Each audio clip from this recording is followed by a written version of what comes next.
Hello and welcome to Living Faith by the Letter, a weekly video series intended to pique your curiosity and take a letter of the alphabet and be a jumping off point to deeper Bible study, a way to try to find a way to apply our faith in real life and just give us something to think about, help us draw closer to God and understand and live out His Word more effectively. The letter we're going to be taking today is the letter C, and that stands for contradiction, or really alleged contradictions. It's something that we hear very often, that the Bible is full of contradictions. I want to begin this morning by sharing with you a quote from Danish philosopher Soren Kierkegaard, and he said this: "The Bible is very easy to understand, but we Christians are a bunch of scheming swindlers. We pretend to be unable to understand it because we know very well that the minute we understand it, we are obliged to act accordingly." Could be a lot of stinging truth to that. But that doesn't just stop with Christians. There are plenty of atheists and unbelievers out there who feel the same way about the Bible. They pretend not to understand it so that they won't be bound to follow the commands that are clearly found in there. And I found this charge of the Bible is full of contradictions to largely, not exclusively, but to largely be a cop out for those who really don't want to believe. It's the same old straw man argument, logical fallacy, where people will take the weakest view of their opponent and say, "Oh, see," and it doesn't make any sense at all, and they'll knock that argument down. It's a very poor way to build a view on something. But there's constantly things people bring up, especially in the New Testament. Say, "Oh, one writer writes it this way, another one says this, and why don't they match?"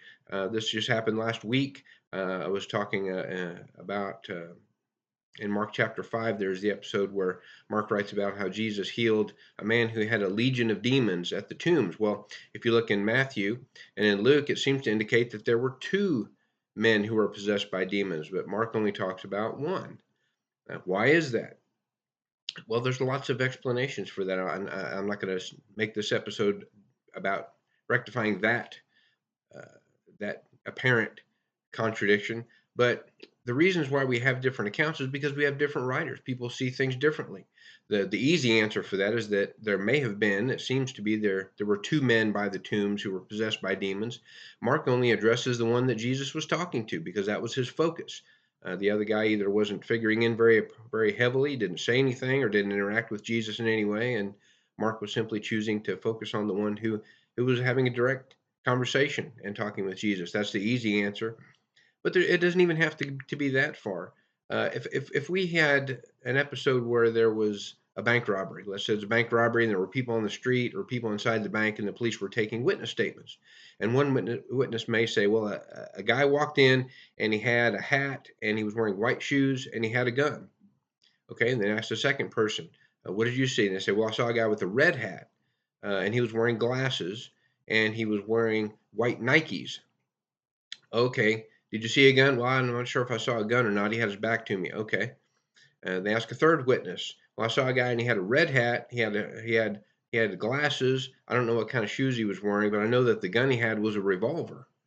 They say, okay, that's interesting information. They're asking somebody else, and somebody else may remember a description of the guy. And one guy says, "Hey, I also noticed that he had a knife attached to his belt." Well, why didn't anybody else mention that?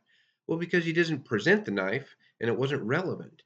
So, which of these witnesses are telling the truth? Well, of course, they all are. They all saw different things. And just because we have differences, that is actually proof of independent witnesses, that there was no collusion or conspiracy there. If all of the gospel accounts matched perfectly, that would be suspicious. But because we have different events, different accounts, sometimes in different orders, each writer had their own purpose for writing. They wrote many years apart, separated from each other, sometimes decades, and each was writing to a specific audience. And they focused on different details for different purposes, depending on who that audience was. Uh, so when people start bringing up the challenge that there are so many contradictions in the Bible, I'm going to tell you I've researched this for many years, and I have always, always, always found at least a plausible explanation for a difference. Not always a satisfactory answer, but at least a possibility that raises enough doubt that we can't call it a contradiction. So it's okay, it's perfectly fine to wonder why Luke wrote this and why Matthew didn't include that detail.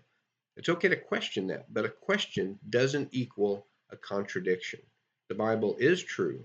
It is inspired by God. It is factually correct in everything that it records, even though it records it slightly differently in some places. So I hope that is an encouragement to you. I hope that clears up some things, or maybe begins a study of your own about the alleged contradictions of the Bible. It's fascinating, and I think it will only serve to concrete and to firm up your faith. Thank you again for tuning in. If you're watching this on YouTube, please click the like button and subscribe if you would. We'd appreciate that, so these videos can get out a wider spread, help the algorithm. More people can see it and be blessed by it. Hope that you are blessed today, and may God bless you. Thank you.